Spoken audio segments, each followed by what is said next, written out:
ketika bunda mendekat ke Allah, mungkin tidak lantas Allah merubah suami bunda, tapi setidaknya Allah akan menguatkan hati bunda, menenangkan hati bunda untuk melewati semua sikap yang suami berikan kepada bunda.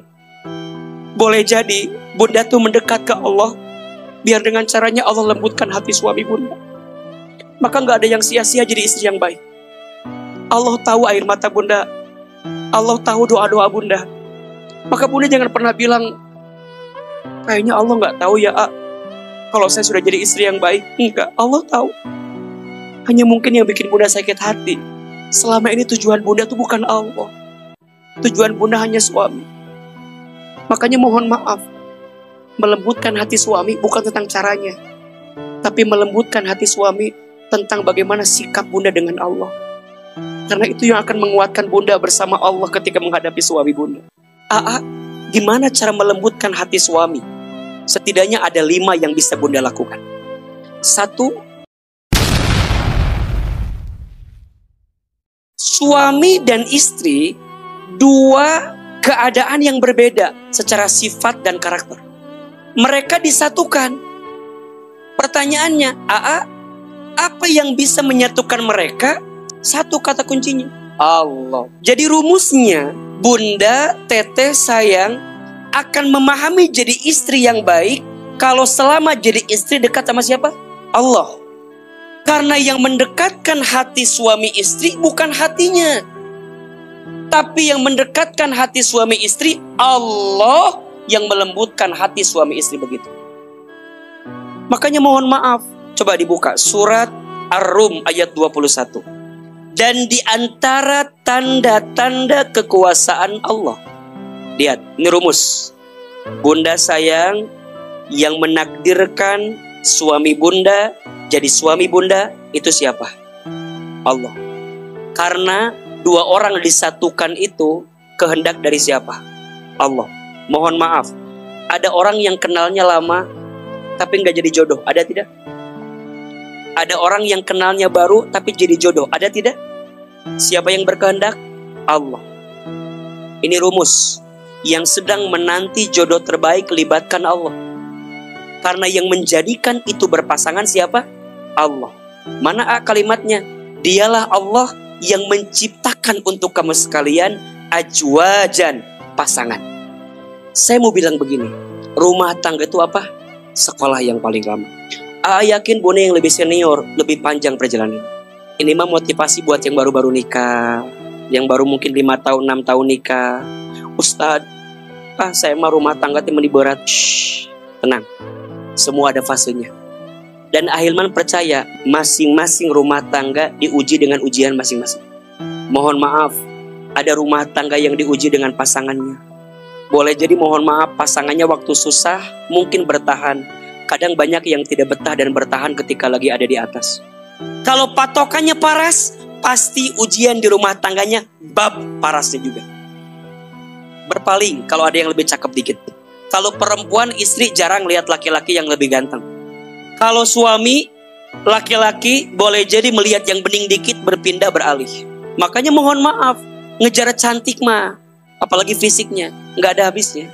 Maka satu kali ada seorang sahabat ini lihat perempuan cantik luar biasa. Terus dia ngadu sama Nabi, ya Rasul, aku lihat perempuan tuh cantik banget. Aku hendak ingin menikahinya. Kata Rasul, kamu udah nikah belum? Udah, kan boleh. Ada yang lebih cantik. Apa kata Nabi? Pulanglah ke rumah istrimu. Sesungguhnya apa yang kamu lihat di perempuan itu juga ada di istrimu. Laki-laki godaannya di mata, betul.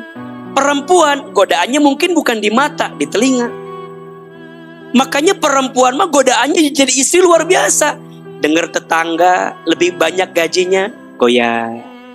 Yang bikin kegoda bukan mobilnya, tapi tetangga suaminya gajinya naik, dengar telinganya. Karena perempuan itu memang di situ titik lemahnya. Tapi kalau tujuannya adalah Allah, bukan indikator yang tadi, harta, tahta, dunia, paras, yang cepat habisnya. Harta ada habisnya, pangkat jabatan ada pensiunnya. Bersandar pada yang tidak kekal, hanya membuat kita tidak bahagia dengan apa yang kita inginkan itu. Jadi ujian, tapi yang namanya hidup, betul nggak? Ada yang diuji dengan pasangan, ada izin, pasangannya baik tapi diuji dengan mertuanya. Ada nggak? Bertahun-tahun nikah sama mertua meni belum akrab. Pasangan baik saya mah, mertua baik anak baik ipar adalah maut. Ujian lagi, pasangan baik mertua baik anak baik mertua ipar baik satu tetangga, betul nggak? Semuanya baik teman baik, orang-orang baik cuman satu ujian saya, uang. Jadi masing-masing tuh diuji dengan ujian. Kalau bunda pelajarannya sama tapi nggak naik kelas terus, berarti sekolahnya nggak naik-naik. Sampai pada titik bunda tuh lebih pasrah dalam hidup, lebih ikhlas menjalani rumah tangga. Izin, ada nggak yang masih begini? Ayah, ini teh rumah tangga. Kalau nggak ada saya, merasa paling di rumah tangga, ada?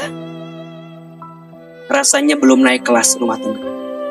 Bunda teteh sayang nikah bukan hanya menyatukan dua hati, tapi yang paling penting menyatukan dua keluarga. Makanya bilang jamaah yang paling banyak. Kita nikah sama suami sama dengan berarti kita nikah dengan keluarga besar suami.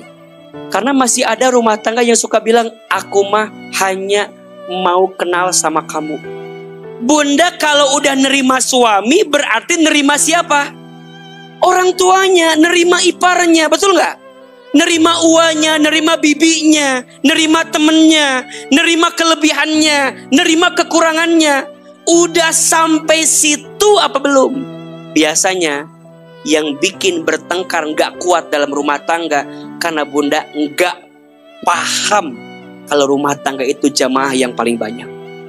Kalau suami, istri, dua-duanya mendekat ke Allah, maka nanti Allah satukan hatinya di sini.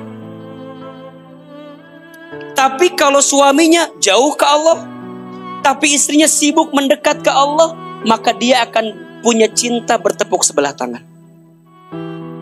Kalau ada bahasa mah, capek sorangannya hanya. Tapi bunda nggak akan capek sorangan, karena bunda tahu tujuannya bukan suami, tujuannya siapa? Allah. Nggak ada yang namanya sia-sia jadi istri yang baik. Sia-sia saya mah jadi istri yang suka ngaji. Sia-sia saya mah jadi istri yang suka belajar tilawah, taklim tiap saat. Percuma Kenapa? Suami saya nggak berubah. Nggak ada yang percuma bunda. Boleh jadi bunda tuh mendekat ke Allah, biar dengan caranya Allah lembutkan hati suami bunda. Yang pelan-pelan suami bunda pun juga mendekat ke Allah. Maka nggak ada yang sia-sia jadi istri yang baik. Allah tahu air mata bunda. Allah tahu doa-doa bunda. Allah tahu sujudnya bunda. Allah tahu ngajinya bunda. Allah tahu capeknya bunda. Allah tahu lelahnya bunda. Allah tahu. Maka bunda jangan pernah bilang, kayaknya Allah nggak tahu ya kalau saya sudah jadi istri yang baik. Enggak, Allah tahu. Hanya mungkin yang bikin bunda sakit hati, selama ini tujuan bunda itu bukan Allah. Tujuan bunda hanya suami. Makanya mohon maaf, melembutkan hati suami bukan tentang caranya, tapi melembutkan hati suami tentang bagaimana sikap bunda dengan Allah. Karena itu yang akan menguatkan bunda bersama Allah ketika menghadapi suami bunda. Makanya mohon maaf, kenapa Ahilman kajiannya kebanyakan bab tentang rumah tangga? Karena menurut disitulah masalah yang paling besar yang kita hadapi. Maka mulai hari ini, gimana cara melembutkan hati suami? Catatlah, setidaknya ada 5 yang bisa bunda lakukan. 1, perbaiki hubungan dengan Allah. Perbaiki hubunganmu dengan Allah, maka Allah perbaiki hubunganmu dengan manusia. Manusia yang nyiptain siapa? Yang menggenggam hati siapa? Yang membolak-balik hati siapa? Allah. Suami manusia bukan? Yang punya siapa? Allah. Bunda izin, ketika bunda mendekat ke Allah, mungkin tidak lantas Allah merubah suami bunda. Tapi setidaknya Allah akan menguatkan hati bunda, menenangkan hati bunda untuk melewati semua sikap yang suami berikan kepada bunda. Bunda akan lebih tegar, akan lebih tangguh, akan lebih bijak melangkah, akan lebih punya sikap yang dibimbing oleh Allah dalam menghadirkan kebaikan. Maka kunci yang bisa merubah kehidupan kita adalah apa? Sholat. Makanya bunda, kalau mau merubah suami, gak usah bilang ayah berubah, gak usah. Cukup bilang begini, ayah sholatnya dijaga. Cukup. Gak usah banyak drama yang lain, gak usah. Gak usah ngebahas masa lalu, gak usah ngebahas gajinya, gak usah ngebahas sikapnya, gak usah dibahas. Cukup satu, ayah kita pengen berubah, perbaiki sholat. Ini bukan kata A, kata Allah. Surat Toha ayat 132. Perhatikan. Wa'mur ahlaka bis sholat. Dan perintahkanlah keluargamu untuk sholat. Yang diperintahkan bukan individu, tapi keluarga. Wastobir alaiha. Dan bersabar-sabarlah dalam sholat. Yang disuruh sabar bukan suaminya. Yang disuruh sabar bukan istrinya. Yang disuruh sabar pada apa? Sholatnya. Maksudnya perbaiki sholat. Benerin sholat. Jaga sholat. Kalau sholatnya udah bener, kalau sholatnya udah sabar, la nas'aluka rizqan. Jangan pernah khawatir dengan rezeki. Jangan khawatir hati suamimu, bunda. Jangan khawatir rizkinya. Jangan khawatir penghasilannya. Jangan khawatir anak-anakmu nanti seperti apa. Jangan khawatir. Kan di rumah tangga yang bikin berantem apa? Itu kan ekonomi, sikap pasangan ke kita, anak-anak, masa depan. Muter di situ. Nah, mulai hari ini poinnya kudu tegas. Di mana yang bikin kita mau tegas? Sholat. Kata Allah, kalau udah sabar sholatnya, udah benar sholatnya, nahnu narzukuka, kami yang akan menjamin rezekimu. Satu, perbaiki hubungan dengan siapa? Dengan Allah. Dua, cara melembutkan hati suami, kenali sifat dasar suami. Nanti pulang dari sini, bunda buka surat An-Nisa ayat 34. Di awal ayat itu Allah sampaikan, Ar-rijalu qawwamuna 'alan nisa. Laki-laki itu pemimpin bagi perempuan. So poinnya, bunda, kalau mau suami hatinya lembut, tempatkan hati suami sebagai seorang pemimpin di keluarga. Kalau pemimpin maunya diapain? Dihormati, dimuliakan, diangkat derajatnya. Maka jangan pernah sekali-kali bunda merendahkan suami bunda. Satu kali bunda merendahkan hati suami atau diri suami, maka mohon maaf, di saat itu hilanglah respek di antara rumah tangga. Contoh, ini sepele tapi bikin sakit hati. Bunda suka ngomongin kekurangan suami di depan anak-anaknya. Istrinya menjatuhkan harga diri suami depan anak. Sakit gak hatinya? Bunda sayang, suami punya kekurangan, iya. Tapi depan anak jangan bunda bilang. Cukup di kamar aja bunda bilang kekurangan suami. Tapi depan anak mah tetap, nah, ini ayah kamu mah teladan, nah. Itu bunda, dia merasa diangkat derajatnya, lembut hatinya. Kalau anak bunda perempuan, agar dia melihat sosok laki-laki yang baik itu pada ayahnya. Kalau anak bunda laki-laki, agar dia punya contoh laki-laki yang baik itu pada siapa? Ayahnya. Yang paling kesal, bunda jatuhin suami depan anak. Habis jatuhin minta ke suami. Makanya bunda tempatkan suami sebagai pribadi yang tetap mulia. Kalaupun ada kekurangan di belakang layar. Bunda sayang, jangan menuntut suami lembut hati kalau bunda tidak melembutkan hati, menjadikan suami sebagai orang yang mulia dalam hidup. Depan ibunya, dia laki-laki kebanggaannya. Maka bunda depan istrinya, dia juga harus laki-laki kebanggaan. Dua, kenali sifat dasar suami. Tiga, cara melembutkan hati suami, penuhi kebutuhan dasar suami. Apa yang suami butuhkan? Yang perhatikan dan rasakan, ada 3 yang suami butuhkan dari istri. 1, ketenangan.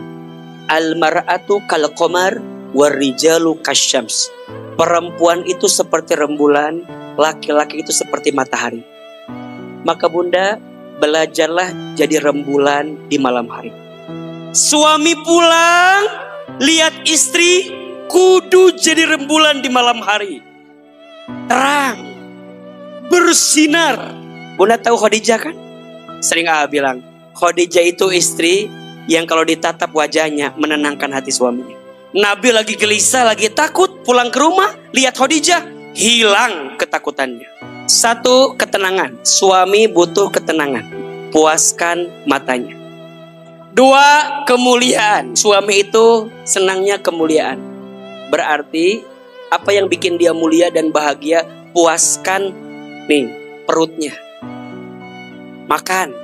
Makanya bunda sok siapin makanan, senang. Kemuliaan, bahagia, bikin bahagia. 3, kenikmatan. Suami butuh kenikmatan. Puaskan yang ada di bawah perutnya. Yang keempat, agar suami lembut hati, doakan. Tulis doanya. Kita baca doa Nabi Musa ketika melembutkan hati Fir'aun. Rabbisrahli sadri wa yassirli amri wahlul 'uqdatam bil lisani yafqahu qawli. Terakhir, yang kelima, agar suami lembut hati, lembutkan hati kita dulu sebelum melembutkan hati orang lain. Maksudnya apa? Belajar memaafkan, belajar sabar. Berarti ngaji tentang hati itu penting atau tidak? Makanya ada menata hati, ada kajian fokus di hati. Karena di situ titik. Bunda tidak mungkin bisa melembutkan hati orang lain kalau hati kita masih keras. Ulangi, 5 cara melembutkan hati suami. 1, apa? Perbaiki hubungan dengan siapa? Allah. 2, kenali sifat dasar suami. Yang ketiga, penuhi kebutuhan dasar suami. Suami butuh berapaan? 3-an. 1, ketenangan. 2, kemuliaan, kebahagiaan. 3, kenikmatan. Yang keempat, apa? Doakan. Yang kelima, lembutkan hati istri, lembutkan hati diri sendiri sebelum melembutkan hati orang lain.